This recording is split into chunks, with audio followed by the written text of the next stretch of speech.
Number सम पे अब हम लोग आएंगे। 4 का 1 है ना। देखो पहले हम लोग किए कौन सा 6 नंबर किए, फिर 7 नंबर, फिर 5 नंबर, अब 4 नंबर हम लोग करेंगे, है ना। मतलब हम लाइन बाय लाइन इस तरह से चल रहे हैं ना, ताकि इसके हर एक सम को समझने में तुम लोग को दिक्कत नहीं होगा, तुम लोग ठीक से आसानी से कर पाओगे। इसीलिए लाइन बाय लाइन हम मतलब इस हिसाब से हम चल रहे हैं, ताकि सिस्टमेटिक चलोगे तो अच्छा रहेगा, समझने में दिक्कत नहीं होगी। तो क्वेश्चन नंबर 4 का 1 है कि y x के वर्गमूल के सरल समानुपाती है एवं y बराबर 9 जब x बराबर 9, x का मान ज्ञात करें जब y बराबर 6। इस टाइप के सम को सॉल्व करने का जो तरीका बता रहा है, 3 ठो इसमें सम है, तीनों का तीनों सम हम कराएंगे।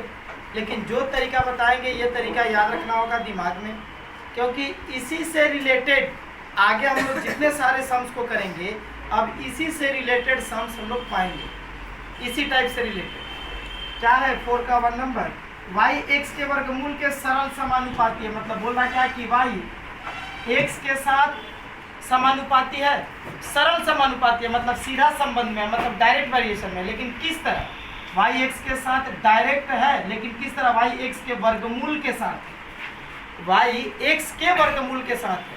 तो x का वर्गमूल क्या है, मतलब कि x का वर्गमूल अगर निकालेंगे तो x का वर्गमूल अगर निकालेंगे तो x का वर्गमूल कैसा दिखेगा, स्क्वायर रूट ऐसा दिखेगा। तो y x के वर्गमूल के साथ मतलब y x के स्क्वायर रूट के साथ क्या है, डायरेक्ट वेरिएशन में।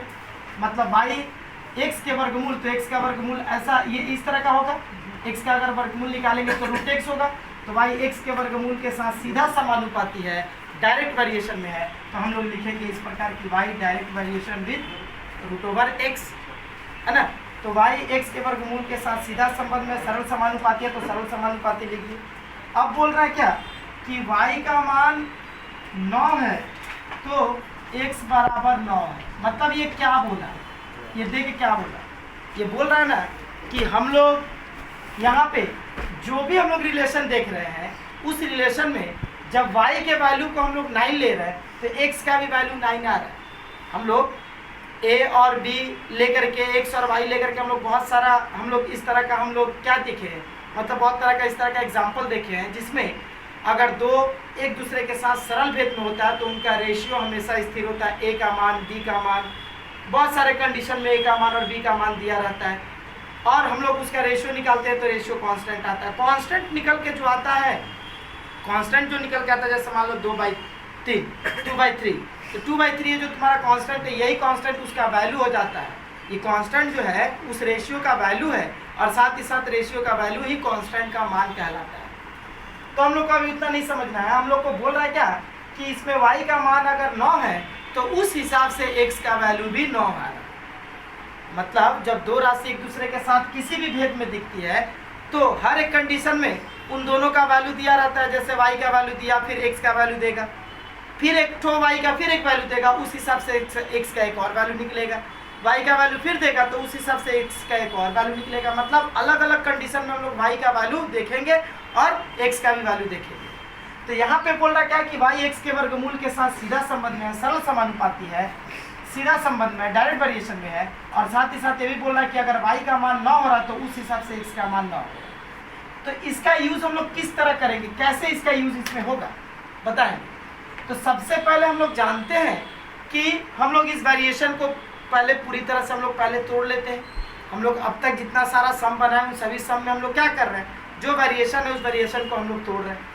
तो यहाँ से y variation root over x है, तो क्या करेंगे, इस वेरिएशन के साइन को हटाएंगे तो मेरा एक स्थिरांक आएगा k रूट ओवर x। यहाँ पे लिख दें कि k एक स्थिरांक है, k एक कांस्टेंट है, k एक स्थिरांक है। तो क्या हो जाएगा, y equal to k root over x हो गया। ये मेरा जानते हो ये मेरा क्या निकल गया, ये मेरा एक इक्वेशन निकल गया y और x के फॉर्म में, जिसमें y का भी वैल्यू कुछ पुटअप किया जाएगा तो उसके हिसाब से x का भी वैल्यू कुछ निकलेगा, k का भी वैल्यू कुछ आएगा। तो कहने का मतलब y और x का तो वैल्यू चेंज होता रहेगा, लेकिन k का वैल्यू कभी चेंज होगा, k कांस्टेंट है। मतलब k का वैल्यू एक बार जो हो गया वही फिक्स रहेगा। k का वैल्यू अगर 2/3 है, क्योंकि k तो कांस्टेंट है ना, तो k का वैल्यू जो आ रहा, k का वैल्यू हमेशा वही रहेगा। एक बार k का जो वैल्यू आ गया दोबारा second condition, fourth condition, third condition, जितना भी सारा कंडीशन हम लोग ले लें, के का वैल्यू सेम रहेगा, के का वैल्यू बदलने वाला नहीं है। एक्स और वाई वेरिएबल उसका वैल्यू बदल जाएगा लेकिन के का वैल्यू नहीं बदलेगा। इसीलिए जिसका वैल्यू बदल जाता है वो वेरिएबल कहलाता है, जिसका वैल्यू नहीं बदलता वो कांस्टेंट कहलाता है। तो y इक्वल टू के रूट ओवर एक्स। अब इस वैल्यू को हम लोग कैसे यूज करेंगे? इसमें हम लोग जब इस वेरिएशन को तोड़े तो मेरा एक इक्वेशन दिख गया, ये है मेरा एक इक्वेशन, ये है मेरा एक फार्मूला, इक्वेशन भी कहो या फार्मूला कहो, ये है मेरा एक फार्मूला जिसमें बारी बारी x का वैल्यू पुटअप होगा तो y का वैल्यू मिलेगा, या y और x का वैल्यू पुटअप होगा तो k का वैल्यू मिलेगा, चाहे y का वैल्यू पुटअप होगा तो x का वैल्यू मिलेगा। आई बात समझ में? तो यहाँ पे y इक्वल टू के रूट ओवर एक्स, ये मेरा आ गया एक फार्मूला या एक इक्वेशन मानो।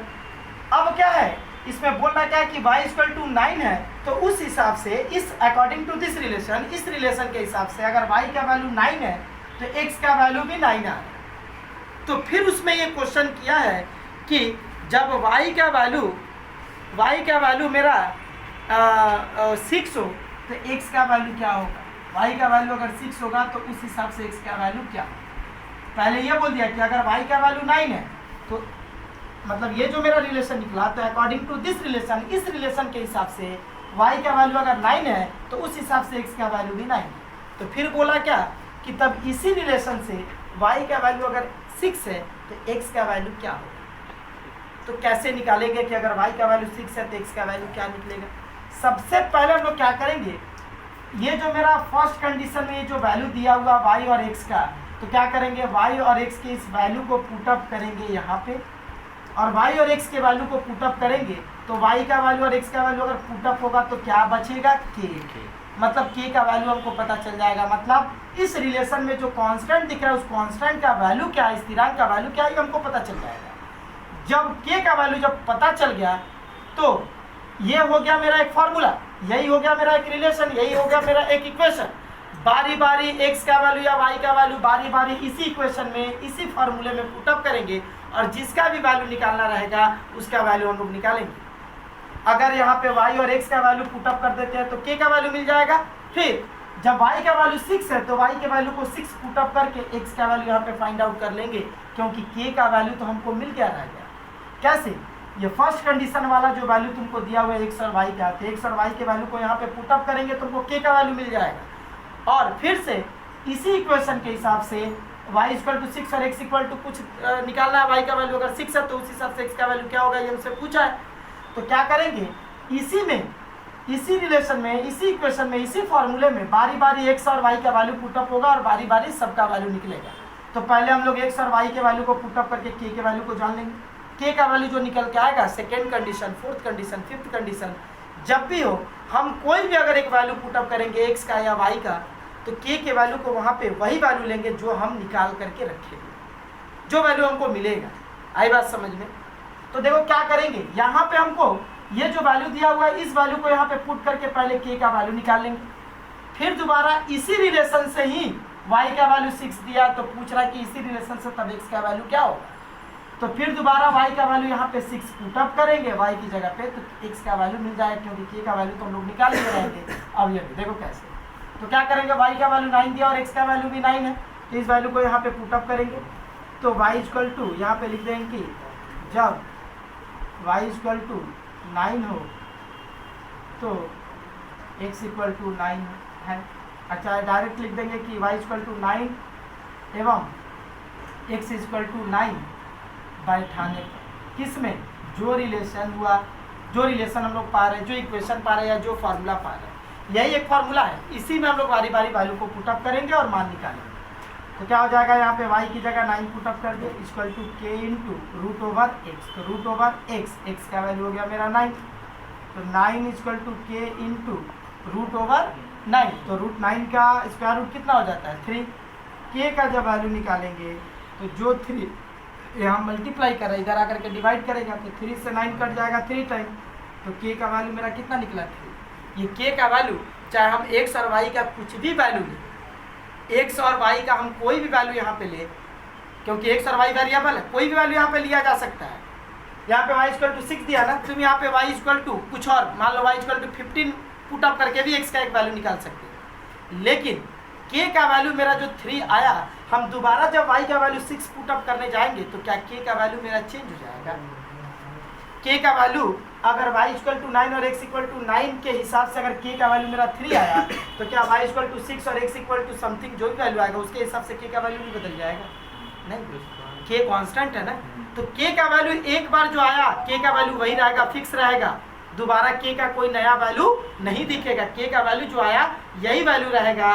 बारी बारी हम लोग इक्वेशन में उस फॉर्मूले में या उस रिलेशन में बारी बारी y का या x का कोई वैल्यू पुट अप करेंगे, k का वैल्यू 3 आया 3 ही रहेगा, क्योंकि k क्या कांस्टेंट है, मतलब उसका वैल्यू में कोई बदलाव नहीं आएगा। अगर k का वैल्यू बदल गया 3 से अगर हम 4 लेट कर दिए तो इसका मतलब k भी कांस्टेंट नहीं है, यहाँ पे k क्या है, वेरिएबल है।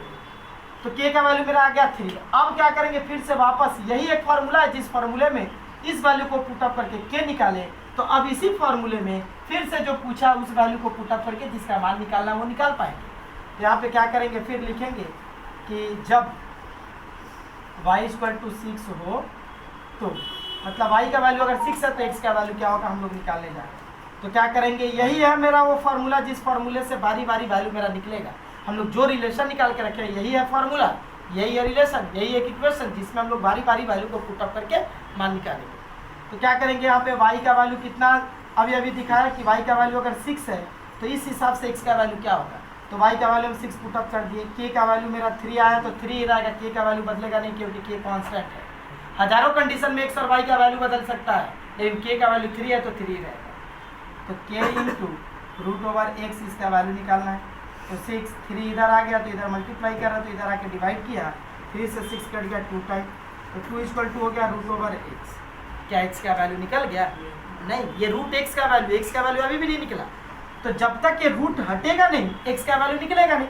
तो हम लोग जानते हैं कि रूट को हटाने के लिए क्या करते हैं, जब भी रूट हटाना होता है हम लोग स्क्वायर कर देते हैं, क्योंकि स्क्वायर कर देने से रूट हट जाता है। तो यहाँ पे लिखेंगे स्क्वायरिंग बोथ साइड, दोनों पक्षों का वर्ग करने पर,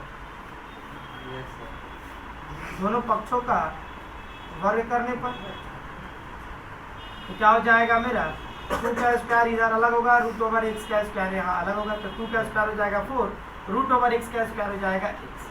मतलब अगर y का वैल्यू अगर 6 हम लोग लेते हैं तो x का वैल्यू मेरा क्या दिखेगा, तो ये हो गया x इक्वल टू 4 आंसर। जब y इक्वल टू 9 और x इक्वल टू भी 9 होगा तो उस हिसाब से k का वैल्यू 3 आया, और जब y इक्वल टू 6 होगा तो x का वैल्यू क्या होगा, तो 4 होगा। तो कहने का मतलब ये वाला वैल्यू हमको किस लिए दिया था, अब समझ में आया कि ये वाला वैल्यू किस लिए दिया था, k का वैल्यू फाइंड आउट करने के लिए। उसके बाद ये वाला वैल्यू इसलिए दिया है कि अब इस वैल्यू को पुट अप करो और x का वैल्यू निकालो, जबकि k का वैल्यू हम लोग जो फाइंड आउट किए हैं k का वैल्यू वही रहेगा। तो k का वैल्यू अगर आ गया 3 तो k तो कांस्टेंट है। सेकेंड रिलेशन में भी, सेकेंड कंडीशन में भी y का वैल्यू अगर बदल रहा 9 से 6 हो गया तो x का भी वैल्यू बदलेगा, लेकिन k का वैल्यू कांस्टेंट है तो कांस्टेंट ही रहेगा। 3 आया फर्स्ट कंडीशन में तो सेकेंड में भी 3 ही रहेगा। तो उस हिसाब से अगर y का वैल्यू 6 है तो x का वैल्यू हो गया मेरा 4। ये हो गया मेरा आंसर। आई बात समझ में। तुम अगर y इक्वल टू यहाँ पे सपोज अगर 15 लो, y इक्वल टू 15 लेकर के x का वैल्यू समझो तो भी तुम्हारा एक x का वैल्यू निकल जाएगा, लेकिन वहाँ पे भी इसी फॉर्मूले से निकलेगा। फिर से हम y इक्वल टू 15 यहाँ पे y equal to k into root over x है तो y का वैल्यू यहाँ 15, k का वैल्यू 3 लेंगे तब रूट ओवर x होगा। k का भी वैल्यू फिर हम लोग यहाँ पे 3 लेंगे क्योंकि k कांस्टेंट है, तब फिर एक तो x का वैल्यू निकलेगा। तो x और y का वैल्यू बदल जाएगा लेकिन k का वैल्यू नहीं बदलेगा क्योंकि k तुम्हारा क्या है, कांस्टेंट है। तो कहने का मतलब यहाँ पे पूछ रहा था इन दोनों का वैल्यू दिया हुआ है किस लिए, k का वैल्यू निकालने के लिए, और ये वाला दिया हुआ है किस लिए, x का वैल्यू निकालने के लिए। तो k का वैल्यू जब निकल गया तब इस k के वैल्यू को और इस y के वैल्यू को पुट अप करके वापस x का वैल्यू निकाल लिए। तो ये हो गया मेरा आंसर। हमेशा यही तरीका है, एक रिलेशन निकालेंगे, जो वैल्यू दिया हुआ उस वैल्यू को पुट अप करके पहले कांस्टेंट का वैल्यू निकालेंगे, फिर जिस वैल्यू को निकालना उसके अकॉर्डिंग, उसके रिगार्डिंग अगर कुछ दिया है तो उसको पुट अप करेंगे फिर से फॉर्मूले में और उस वैल्यू को निकालेंगे। तरीका यही है हमेशा। आई बात समझ में। तो 4 का 2 नंबर बोला x y के साथ सरल समानुपाती है, मतलब x y के साथ सरल समानुपाती है, मतलब सीधा समानुपाती है इस तरह से। और x y के अगर मतलब x y के वर्ग के साथ समानुपाती रहता है तो वर्ग का मतलब y का वर्ग होता है y स्क्वायर। y का है स्क्वायर के साथ अगर x अगर सीधा समानुपाती रहता है तो हम लोग x y स्क्वायर के साथ सीधा वेरिएशन में लिखा है, लेकिन x y के साथ सीधा संबंधित बताया है ना वर्ग ना वर्गमूल, ना स्क्वायर ना स्क्वायर रूट, ऐसा कुछ नहीं बताया है। तो डायरेक्ट x जो है y के साथ सीधा संबंधित है ऐसा बोल दिया। एवं z के साथ व्युत्क्रम समानुपाती है। व्युत्क्रम समानुपाती का मतलब क्या होता है? x y के साथ डायरेक्ट वेरिएशन में ये बोल दिया, x z के साथ इन्वर्सली प्रोपोर्शनल है। इन्वर्सली प्रोपोर्शनल मतलब इनडायरेक्ट वेरिएशन में, मतलब विलोम संबंधित है। x y के साथ सरल भेद में है और वही x जो है z के साथ विलोम भेद में है। मतलब x इसके साथ विलोम भेद में है तो z के साथ, तो जाहिर सी बात है कि अगर z के साथ विलोम भेद में है तो जाहिर सी बात है कि x z के साथ विलोम भेद में है तो z को क्या करेंगे? उल्टा लिखेंगे। x और z में से z को उल्टा लिख देंगे 1/z, तो x y के साथ सरल भेद में हो गया और x z के साथ विलोम भेद में हो गया। अच्छा, फिर अब क्या बोला है यहाँ पे? बोल रहा है क्या कि y equal to 4, z equal to 5 हो, y equal to 4, z equal to 5 है, तो उस हिसाब से मेरा x का जो वैल्यू निकल रहा है वो कितना निकल रहा है? 3। बोल रहा क्या कि जब y का वैल्यू हम 4 ले रहे हैं, z का वैल्यू 5 ले रहे हैं, तो उस हिसाब से x का वैल्यू 3 आ रहा है। तो बोल रहा है क्या फिर कि y का वैल्यू अगर 16 है और z का वैल्यू 30 हो तो उस हिसाब से x का वैल्यू क्या होगा? बोल रहा है क्या? जब एक बार फर्स्ट कंडीशन में बोल रहा है तो फर्स्ट कंडीशन में जब हम लोग y के वैल्यू को 4 ले रहे हैं, z के वैल्यू को 5 ले रहे हैं, तो इस हिसाब से x का वैल्यू 3 आ रहा है।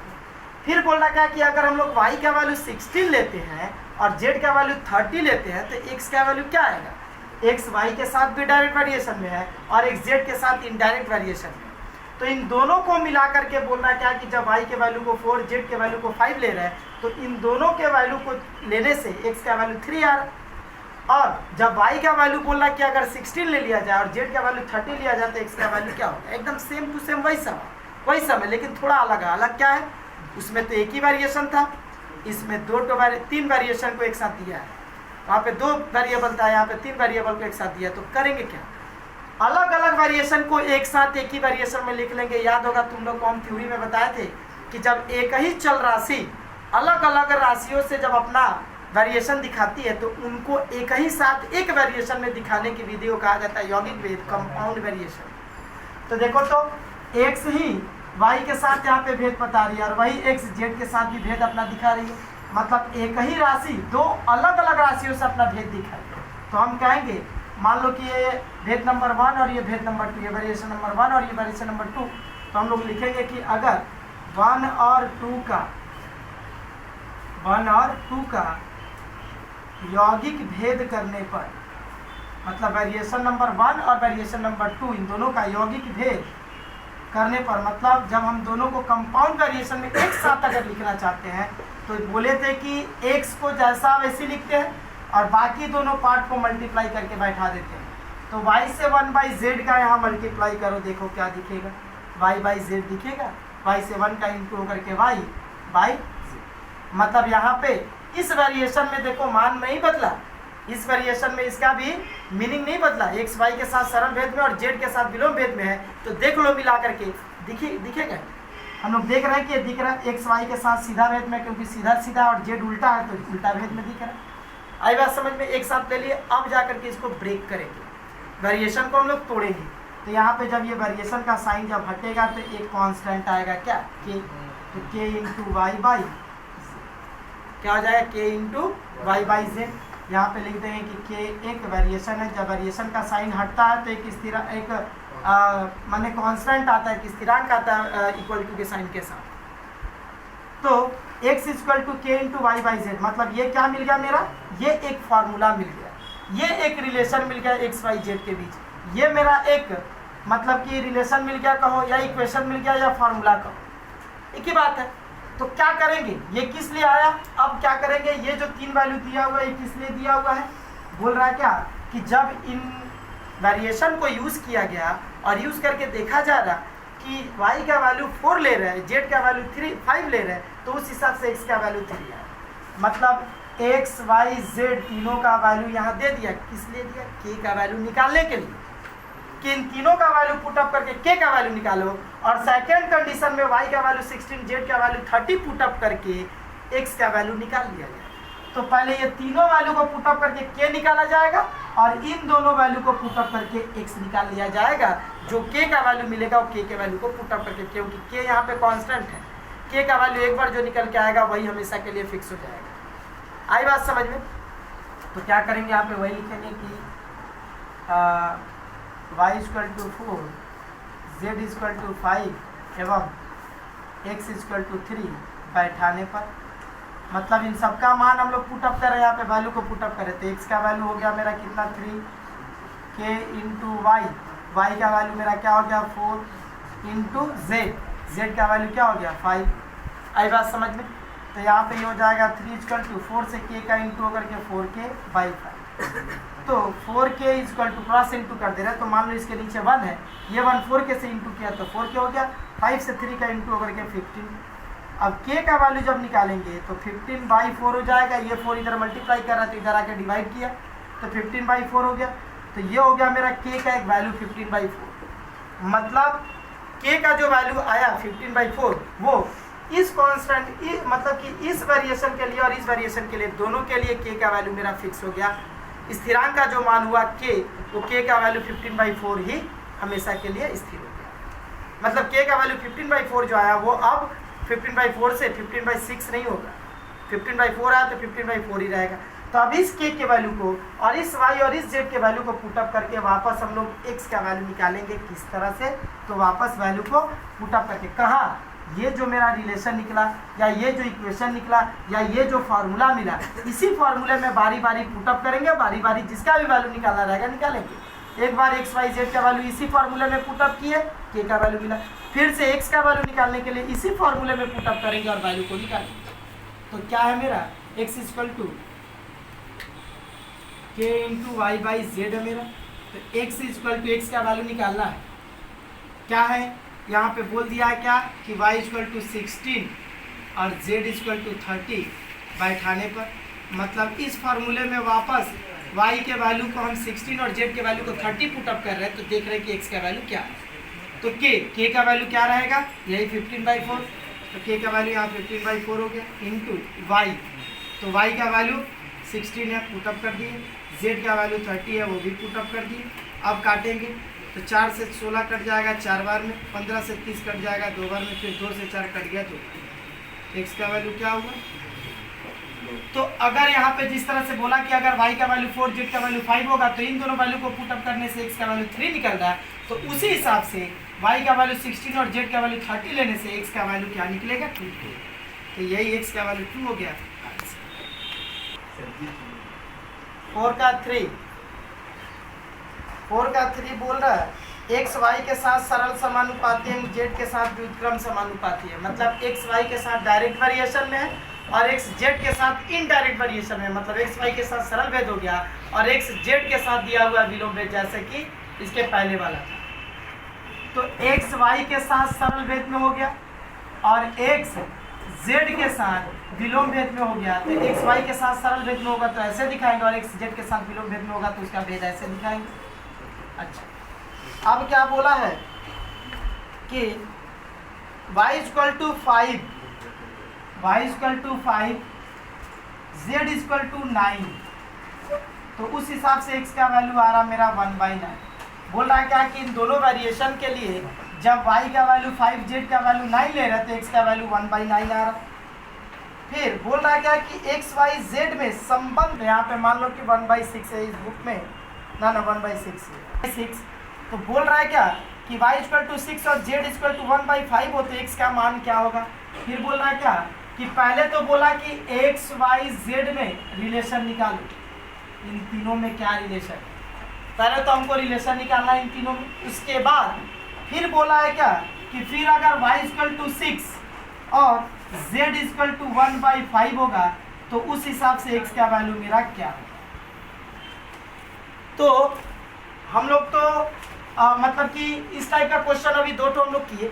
किस तरह से किए, एक्स वाई जेड का यहाँ पे जो वैल्यू दिया हुआ है तो इस एक्स वाई जेड के वैल्यू को पुटअप करके के का वैल्यू निकालना और फिर इस वैल्यू को पुटअप करके एक्स का वैल्यू निकालना, ये तो हम लोग कर पाएंगे। लेकिन हम लोग इस क्वेश्चन को थोड़ा नया देख रहे हैं जिसमें बोल रहा है क्या एक्स वाई जेड के बीच क्या रिलेशन। हम लोग रिलेशन कैसे निकालेंगे, क्या करेंगे कि हमारा रिलेशन निकल जाएगा। तो हम लोग जो इक्वेशन का फॉर्म जो बनाते हैं ना, उस इक्वेशन के फॉर्म को ही हम लोग कहते हैं एक्स वाई जेड के बीच रिलेशन, लेकिन उसमें के नहीं होना चाहिए। कैसे, अभी हम आएंगे तब समझ में आएगा। क्या करेंगे, सबसे पहले ये वेरिएशन दिख रहा है और ये भी वेरिएशन दिख रहा है, एक ही वेरिएशन, एक ही चल राशि दो अलग अलग राशियों से अपना संबंध दिखा रही है। एक्स वाई के साथ भी दिखा रही है और वाई एक्स जेड के साथ भी दिखा रही है। तो एक्स वाई के साथ भी अपना रिलेशन दिखा रही है और एक्स जेड के साथ, मतलब एक ही चल राशि दो अलग अलग राशियों के साथ अपना भेद दिखा रही है, अपना वेरिएशन दिखा रही है ना। तो क्या करते हैं, जब एक ही चल राशि दो अलग अलग राशियों के साथ अगर अपना भेद दिखाती है तो हम लोग उसको क्या करते हैं, एक साथ ले लेते हैं यौगिक भेद करके। यौगिक भेद के अनुसार हम लोग यौगिक भेद को कंपाउंड वेरिएशन भी बोलते हैं और ज्वाइंट वेरिएशन भी हम लोग बोल सकते हैं, है ना। तो क्या करेंगे हम लोग, यहाँ पे ये मान लेते हैं कि वेरिएशन नंबर 1 हो गया और ये वेरिएशन नंबर 2। तो 1 और 2 दोनों वेरिएशन को जब हम लोग ज्वाइंट कर देंगे, एक साथ ले लेंगे, है ना, यौगिक भेद कर देंगे, तो यौगिक भेद के अनुसार दोनों एक साथ आ जाता है। इसको बोलते हैं ज्वाइंट वेरिएशन, कंपाउंड वेरिएशन या ज्वाइंट वेरिएशन। तो क्या होगा कि यहाँ पे लिखेंगे कि 1 और 2 का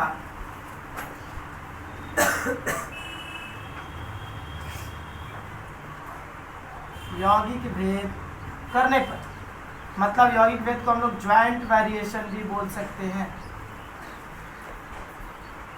अकॉर्डिंग टू ज्वाइंट वेरिएशन।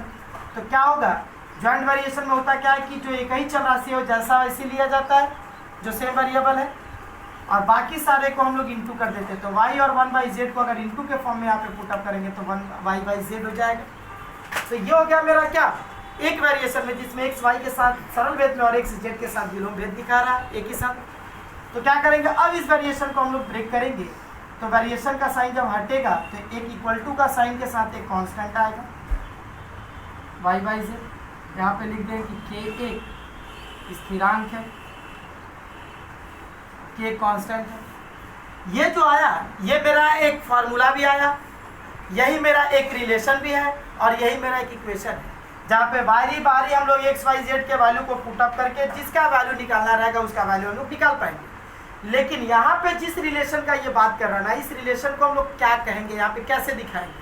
तो यहाँ पे जिस रिलेशन का बात कर रहा है उस रिलेशन में एक्स वाई जेड तो दिखेगा, के नहीं दिखेगा। यहाँ पे जो कांस्टेंट है एक्स वाई जेड दिखेगा लेकिन के नहीं दिखेगा। तो के कैसे नहीं दिखेगा, के को क्या यहाँ से हटा देंगे, गायब कर देंगे? नहीं, गायब करेंगे, लेकिन किस तरह से, के वैल्यू को पुटअप करके। के का वैल्यू जो भी आएगा, के तो एक कांस्टेंट है, उसका तो वैल्यू एक कांस्टेंट वैल्यू आएगा। के का वैल्यू जो भी आएगा वो कांस्टेंट रहेगा हर कंडीशन के लिए। तो क्या करेंगे, यहाँ पे के का वैल्यू, अगर ये जो दिख रहा है ना, ये एक्स वाई जेड के बीच एक रिलेशन ही दिख रहा है, एक रिलेशन ही दिख रहा है, लेकिन इस रिलेशन को हम लोग अभी फुल्ली, मतलब कि फुल फिल्ड रिलेशन नहीं करेंगे एक्स वाई जेड के बीच। एक्स वाई जेड के बीच पूरी तरह से क्लियर रिलेशन नहीं आएगा।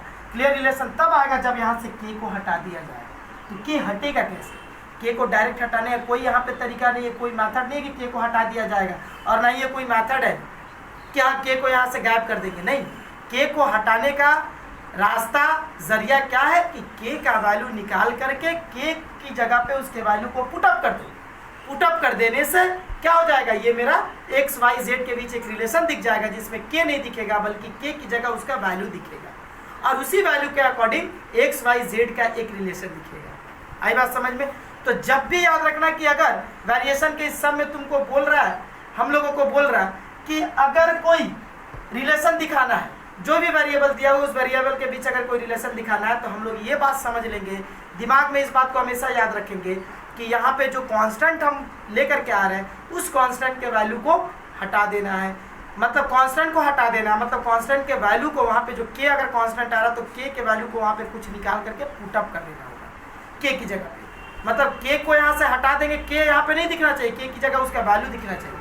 तो के की जगह उसका वैल्यू दिख करके जो रिलेशन दिखेगा वही क्या लाएगा, एक्स वाई जेड के बीच क्लियर रिलेशन। ये भी एक रिलेशन ही है, एक फॉर्मूला ही है, लेकिन क्लियर रिलेशन जो बोल रहा वो क्या है, तो के वैल्यू को पुटअप करके जो दिखेगा वो। तो कैसे निकालेंगे के का वैल्यू, तो इस वैल्यू को जब हम लोग यूज़ करेंगे तो यहाँ से मेरा एक के का वैल्यू मिलेगा। यहाँ पे लिखेंगे कि y = 5, z = 9 एवं x इक्वल टू 1/6 बैठाने पर इस वैल्यू को हम पुटअप कर रहे हैं। ये मेरा एक इक्वेशन मान लो, या ये मेरा एक मतलब कि फार्मूला है या रिलेशन भी। तो x इक्वल टू यहाँ पे x का वैल्यू हो गया मेरा क्या 1/6, k का वैल्यू पता नहीं निकाल लेना होगा यहाँ से वैल्यू पुटअप करके, y का वैल्यू हो गया 5 और z का वैल्यू हो गया मेरा 9। तो यहाँ से 1/6 इक्वल टू इसको सॉल्व करेंगे तो 5 से k का इंटू होगा तो हो जाएगा 5k/9। यहाँ सब क्रॉस इंटू करेंगे और k का वैल्यू निकालेंगे तो 6 से 5k का इंटू होगा तो हो जाएगा 30k इक्वल टू 9 से 1 का इंटू करेंगे तो हो जाएगा 9। तो k इक्वल टू 9 क्या हो जाएगा मेरा 30। ये k का वैल्यू निकला।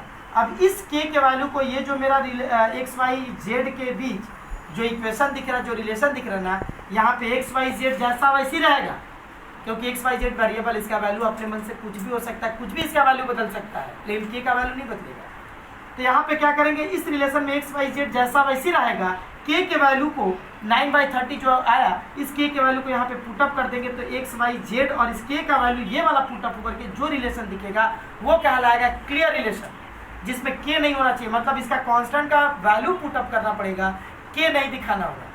अगर k नहीं दिखाते हैं, k की जगह उसका वैल्यू पुटअप करके अगर दिखाते हैं तो कहलाएगा क्लियर रिलेशन। तो यहाँ पे लिखेंगे कि x equal to k into y/z में k का मान बैठाने पर, तो k का वैल्यू जब यहाँ पे पुटअप करेंगे तो जो आएगा मेरा वो क्या कहलाएगा, रिलेशन कहलाएगा x y z के बीच। तो x इंटू k का वैल्यू अब मेरा जो आया 9/30 वो पुटअप करेंगे इंटू y/z, मतलब सिर्फ k का वैल्यू यहाँ पे k को हटा देना, x y z रहेगा, k को हटा देना। तो k को हटाएंगे कैसे, k दिखना नहीं चाहिए, k क्या है, k की जगह उसका वैल्यू दिखना चाहिए। यहाँ पे लिखेंगे x इक्वल टू 9 से y का इंटू होकर के 9y, 30 से z का इंटू होकर के 30z। यहाँ से अगर हम लोग क्रॉस इंटू करें तो 9y से यहाँ पे 9y यहाँ पे नीचे मान लेते हैं कि 1 है, तो ये 1 9y से इंटू होगा तो 9y हो जाएगा, 30z से x का इंटू हो जाएगा तो हो जाएगा 30x। ये हो गया मेरा एक रिलेशन x y z के बीच, जो बोला था कि x y z के बीच रिलेशन दिखाओ, तो वो रिलेशन ये हो गया। एक ये वाला सम मेरा कंप्लीट हो गया। अब दोबारा क्या बोला, इसी में फिर एक और सम किया है कि अगर y equal to 6 z equal to 5 होगा तो उस हिसाब से x का वैल्यू क्या होगा। तो ये कहाँ से निकलेगा, बार बार बोले। इसके पहले दो सम जो कराए उसमें भी यही बोले कि अगर हमको y का z का या फिर किसी का भी वैल्यू अगर दे देता है और किसी और का वैल्यू निकालना है तो जो रिलेशन निकाले, जो इक्वेशन निकाले, जो फार्मूला है उसी से निकलेगा। मतलब फार्मूला कौन है, ये मेरा एक फार्मूला है। इसी फार्मूले में बारी बारी जिसका भी वैल्यू दिया हुआ है पुटअप करेंगे, जिसका वैल्यू निकालना होगा वो निकल जाएगा।